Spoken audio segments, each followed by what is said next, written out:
Hi, Miss Nikki here. Welcome to Chapter 18. This is part 1. We're going to talk about blood. So I put this blood smear slide up so that you can see these individual cells or formed elements that you'd see in blood. All of these are going to be red blood cells. We're going to call them erythrocytes.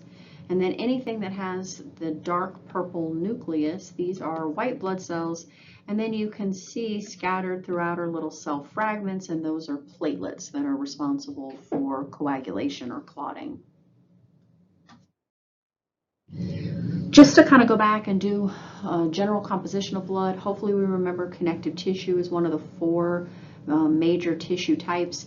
So remember we had epithelial tissue, we had muscle, we had nervous, and then connective tissue is kind of the catch-all. In order to have connective tissue, you had to have cells, and you had to have fibers, and you had to have some ground substance, right? So this is all from the histology chapter. So blood falls into the group of connective tissue. It is cells, there is a ground substance or a fluid in the background, and there are fibers even though they're not always expressed. Some of them are inactive. So when we talk about clotting in part 2, we'll talk about those fibers and how they are activated. But for right now, we're going to focus on the cells, and we're going to focus on the ground substance, which we're going to call plasma. So what does the blood do for us? I have it highlighted here. Hopefully we know that blood is helping to move gases like oxygen and carbon dioxide. It can move nutrients, right? So we're talking about glucose. It can help get rid of waste. You can have things like urea, uric acid, and then hormones. We talked all about this in chapter 17, right? So lots of hormones that we could have in our bloodstream. When we talk about the cardiovascular system and we talk about the fact that the heart pumps blood, they're just kind of laying the foundation for the next chapter in Unit 2. When we talk about Chapter 19, we're going to talk about the heart and the cardiovascular system. So they're kind of just giving you a little heads up. Arteries transport blood away from the heart. Think of the aorta. And then veins are going to transport blood towards the heart. Think of the inferior vena cava, superior vena cava. And then capillaries are where we actually exchange between blood and tissue. So a lot of times you're going to see when we talk about blood, here's the blood vessel, we're going to see capillaries that are coming, and this is terrible drawing, but you're going to see blood here. You're going to see that the blood is going to have capillary beds, and that's going to drop off, let's say, oxygen into the interstitial fluid, and then that is going to be picked up by cells. So we'll talk more about this when we get into chapter 19. They just want you to be familiar with these words. So the capillary is where we're actually dropping off any sort of nutrient or gas to the interstitial fluid, which will then be picked up by the cells or the tissue. We look at the components of blood, we see that there's formed elements and then there's plasma. So the formed elements are going to be the red blood cells. We're going to call them erythrocytes. There's going to be white blood cells. We call them leukocytes. And then it says platelets here. We are going to call these thrombocytes. Plasma is the fluid portion. And we're going to see that there's plasma proteins and that there's dissolved solutes in the plasma. So things we could have would be like sodium, chloride, calcium, potassium. When we get into the functions of the blood, the first one kind of makes sense. Most of us understand that we're talking about carrying oxygen and carbon dioxide from the lungs to the tissue, right? We're transporting nutrients like glucose and hormones and waste product and some heat. So we'll talk about that in just a second about body temperature. For the protection part, we're usually thinking about white blood cells. So white blood cells, leukocytes, the plasma proteins, other molecules that are going to fight against a pathogen. So right now, pathogen can be anything that's going to cause disease, anything that's not supposed to be there. Most of us, when we see pathogen, we're thinking about bacteria, we're thinking about maybe a virus. We could also have fungi, so like fungal spores. Platelets and the plasma proteins protect against blood loss. There's a couple of points coming up in a slide here. We'll talk about osmotic pressure a little bit. Again, they're kind of setting the groundwork for when we talk about the cardiovascular system. So right now we just need to understand the basics. What are the general functions? What are the components of blood? And then when we move into the cardiovascular system, we'll explore those a little bit further. So blood can also regulate a lot of body conditions. So one, body temperature. We may remember that heat is released at the skin via the blood vessels.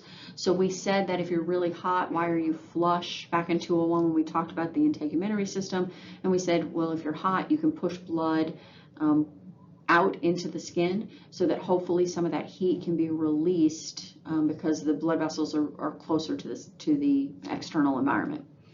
We also briefly mentioned chemical buffers back in 201.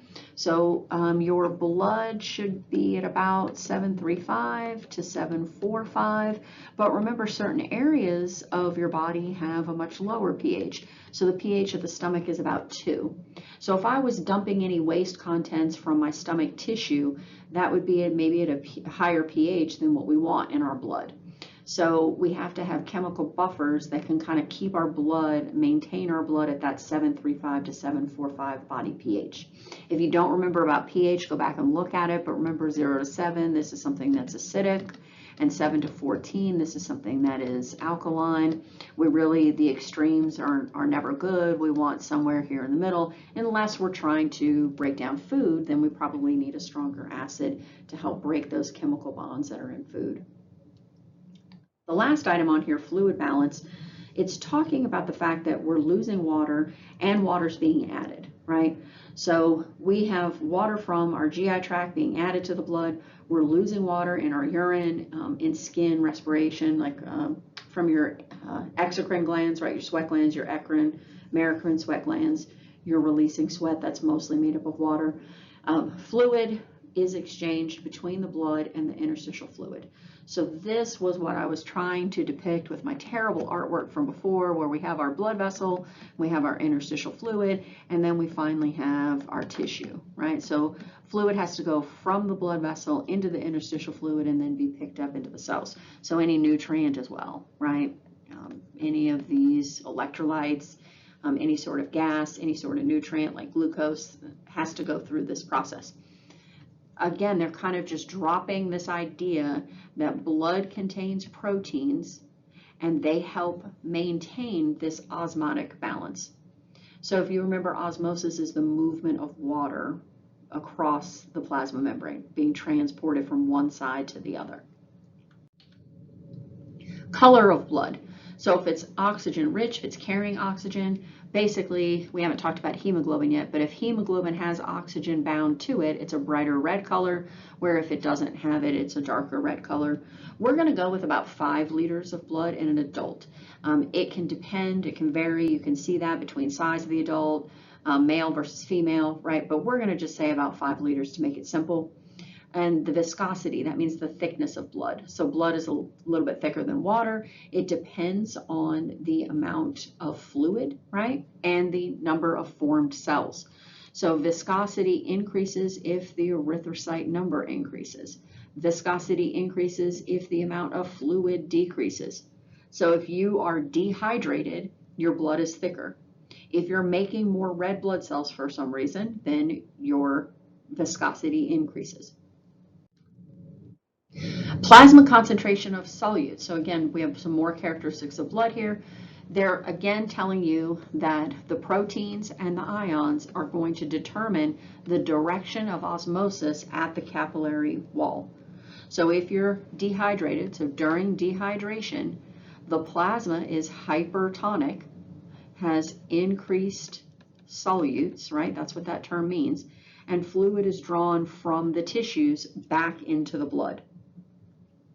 So if you have a blood vessel here and you have interstitial fluid and you have cells here, from same terrible picture I keep drawing, what they're saying is the fluid matters, right?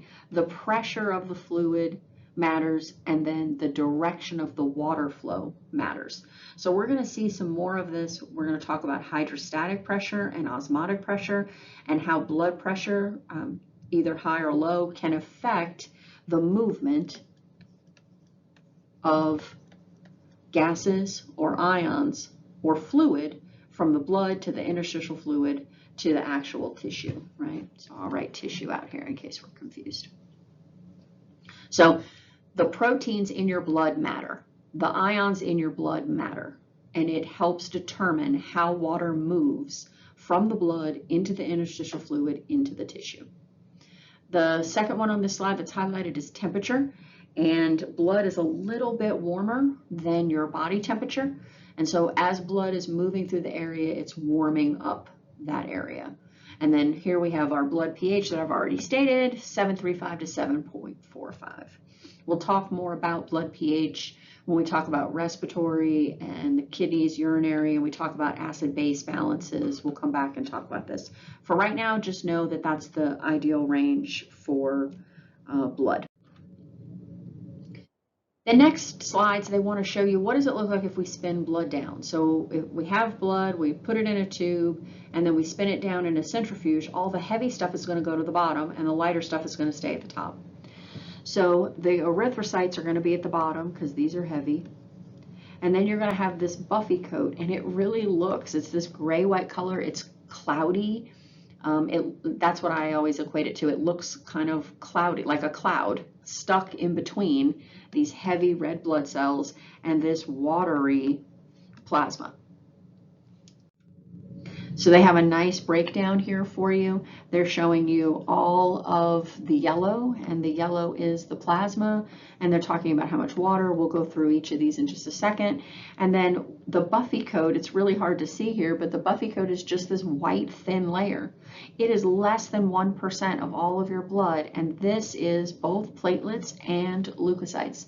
So this is for clotting, right? Platelets, and then leukocytes, these are white blood cells for fighting infection. And then at the very bottom, about 44%, we have all the erythrocytes, and for right now, we can think of the major function of erythrocytes is to carry oxygen and help us bring CO2 back to the lungs so we can exhale. So I would know these percentages. What's the majority of your blood? So the majority of blood, about 55%, is plasma, and you can see that plasma is mostly water. What's the least amount? About less than 1% is the white blood cells and the platelets. And then 44% are the red blood cells. If we looked at the percentage of all of the formed elements, so here, if I say all formed elements, I'm talking about that buffy coat, right? Because the buffy coat has the platelets, and it has the white blood cells, the leukocytes. And I'm also talking about the red blood cell layer, the erythrocytes, right? So that was, the buffy coat was less than 1%, and the red blood cells were at about 44%, right? So that's all the formed elements, all the cells. I will say when we use it as a clinical definition, we're really focusing on the erythrocytes. So basically, because this is so small, this is less than 1%, if we do a hematocrit value, we're basically, the majority of what we're looking at are the number of red blood cells, because that's the majority. So it's kind of like we're ignoring that less than 1%. So hematocrit in a clinical setting is just going to tell you the percentage of erythrocytes. If we wanted to know more about this area here, the platelets and the white blood cells, we'd have to do a differential count, right? We'd have to look at the different types of white blood cells, how many of each kind that you have, and we'd have to do a more extensive panel. It wouldn't just be what are the percentage of erythrocytes. You can see the percentages there. You don't have to worry about this variation. I'm okay if we say that it should be around 44%. There is variation between males and females, and I kind of put the question there, why? What's different between males and females? What hormone do males produce that females don't, or in larger quantities than females do, that drives or works hand in hand with growth hormone for larger muscles, right? So hopefully, if we're thinking what kind of hormone is released from the testes, testosterone. Testosterone. There we go. I couldn't get it out.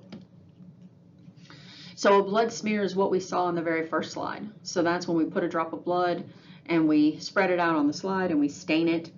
The erythrocytes, or red blood cells, are going to be this nice pink. They're anucleated, so there's no nucleus.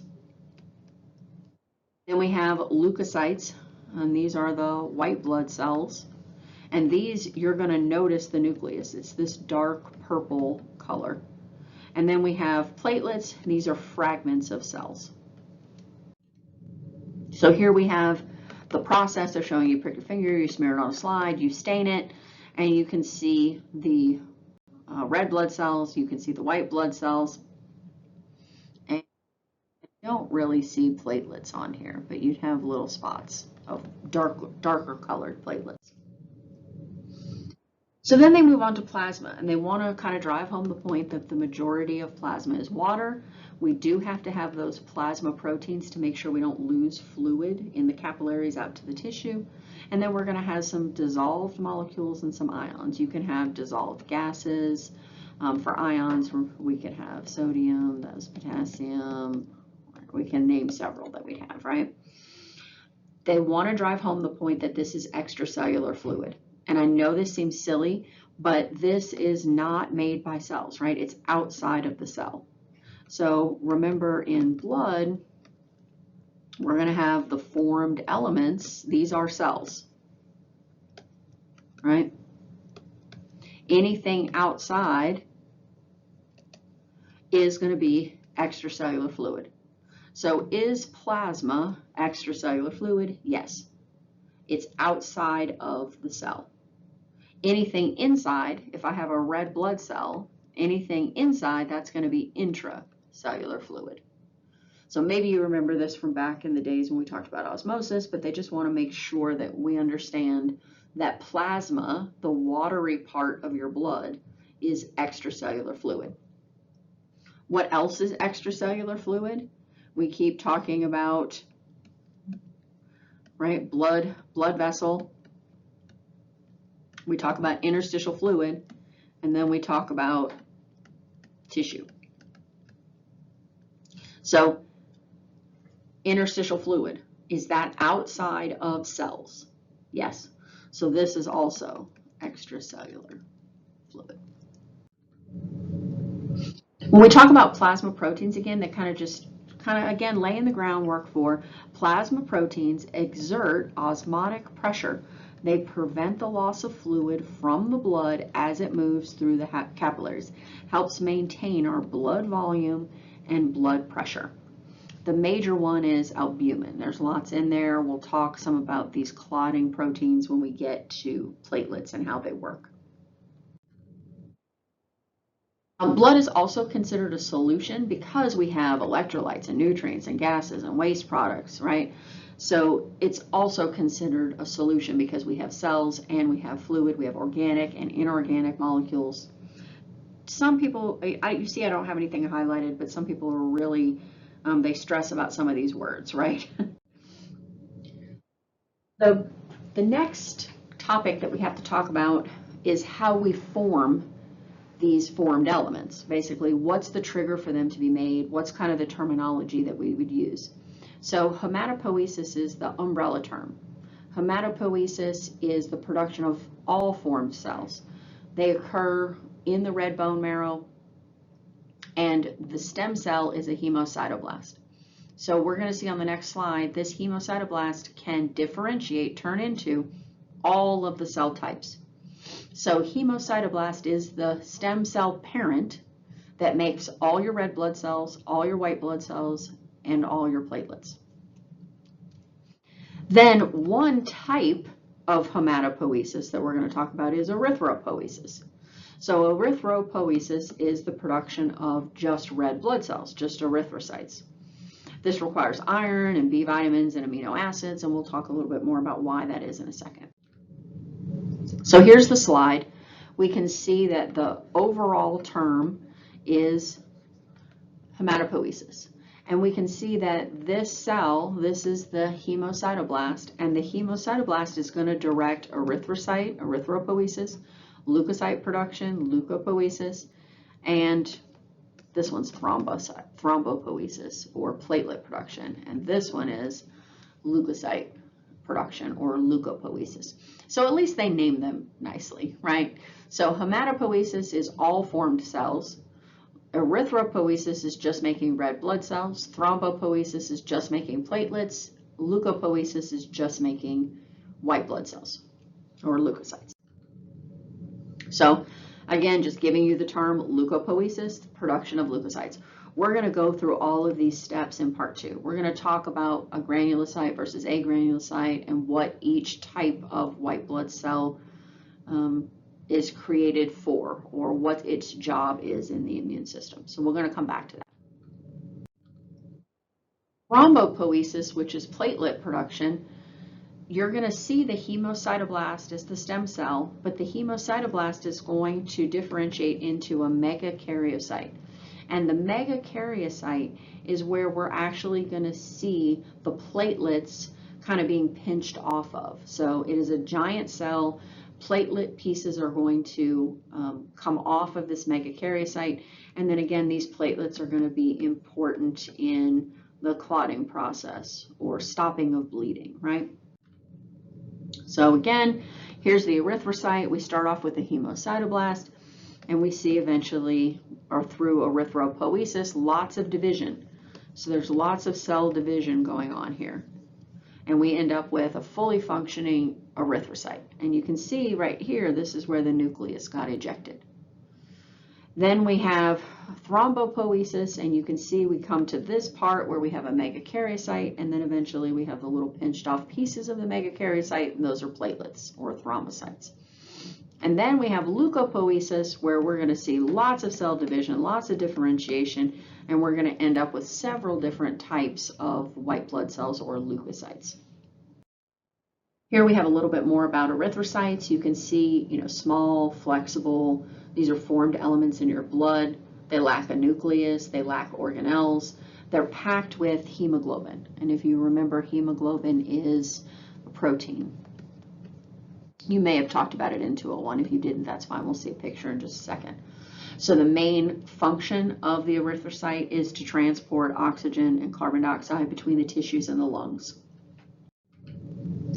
Here's the structure of erythrocyte. You can see the biconcave disc. It kind of pinches in the middle. The protein that we're talking about is this red colored or red pigmented protein called hemoglobin. It's responsible for transporting oxygen and carbon dioxide. When it's oxygenated, it has oxygen bound. And so you'll see sometimes they'll kind of write this, where if it's deoxygenated, it's just the hemoglobin. Each hemoglobin molecule is composed of 4 globins or globins. There's 2 alpha chains and 2 beta chains, and at the center there's a heme group, and this is going to have iron at its center. So oxygen binds to the iron ion. Each hemoglobin can bind 4 oxygen molecules. The oxygen's going to bind to the iron, and they make it a point of saying it's reversible. So if you have the hemoglobin and oxygen binds to the iron that's at the center of the hemoglobin, and it is a fairly weak reversible. Well, do I have to pick up oxygen at the lungs, and then does hemoglobin have to go to the tissue and drop off the oxygen? And then the hemoglobin can go back and pick up more oxygen, right? So they want to make sure that we understand that this is not so tightly bound that the oxygen can't come off and get put back on, right? Carbon dioxide is also going to bind, but we have some more things that we'll talk about. It's not a 1-for-1. It's not like it drops off oxygen and then picks up a carbon dioxide, but we'll talk about that in a little bit. Here's the structure if you want to kind of wrap your head around it. Here are the globins for hemoglobin. At the very core, you can see that red little disc right there. They've enlarged this image. You can see there's the iron group right there. So this is where oxygen would bind.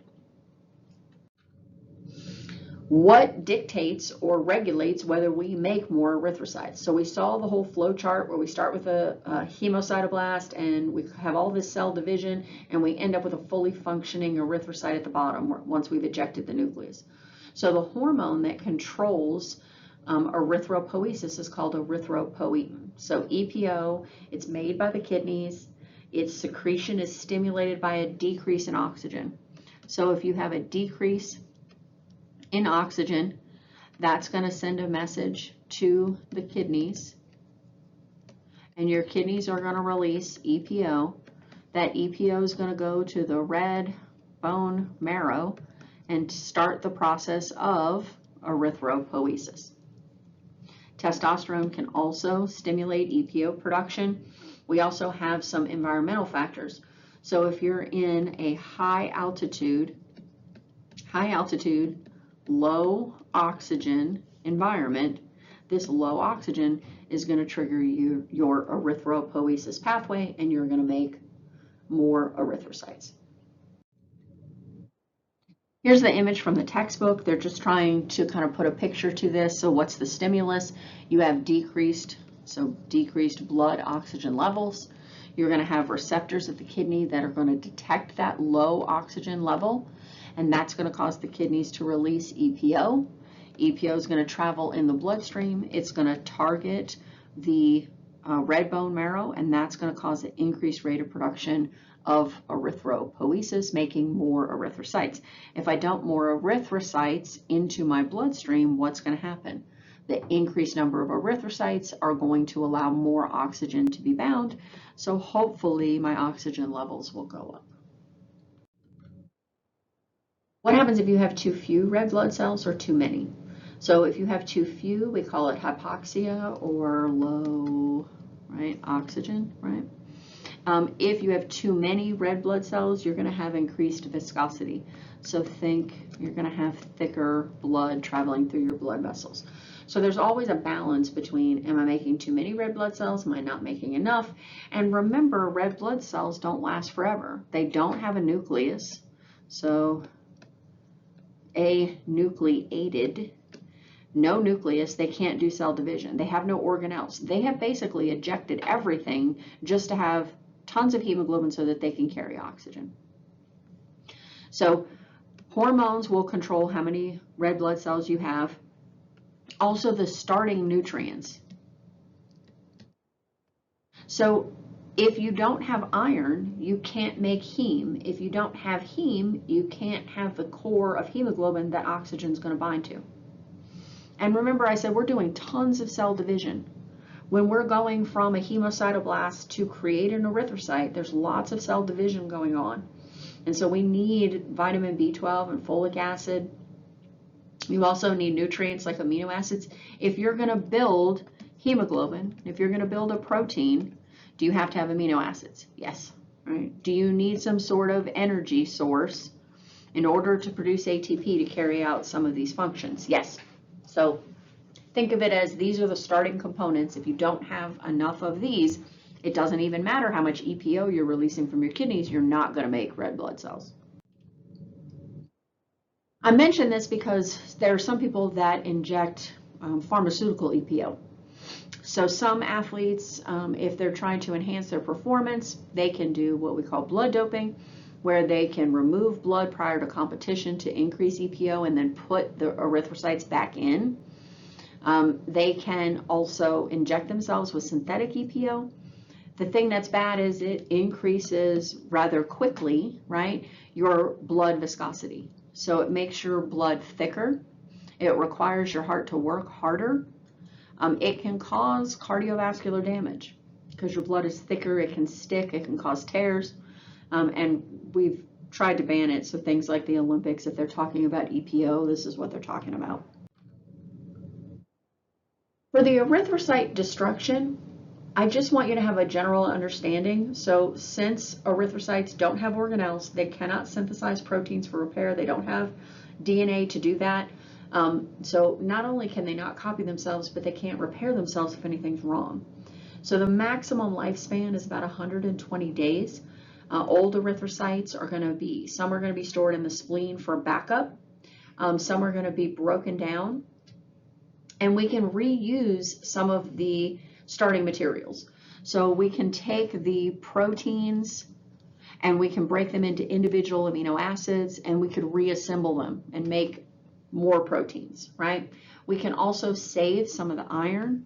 So some of the iron can be stored in the liver and spleen, and can be transported to the red bone marrow as needed for erythrocyte production. So you don't have to consume every drop of iron. We do store and salvage some of the iron, but you do need to make sure that your iron levels are high enough and that you're consuming enough iron. I have here just a clinical list of anemias.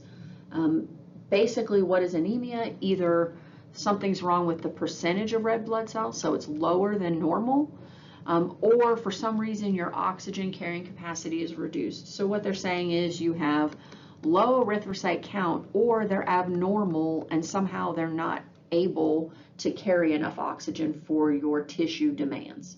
So you can see the symptoms there. Obviously, short of breath, you're trying to get more oxygen in, you're pale, you're having palpitations, lethargy, you're tired, right? So I've listed all the types there. Just kind of take a look at them and think about, in the process of making them, what could be the problem.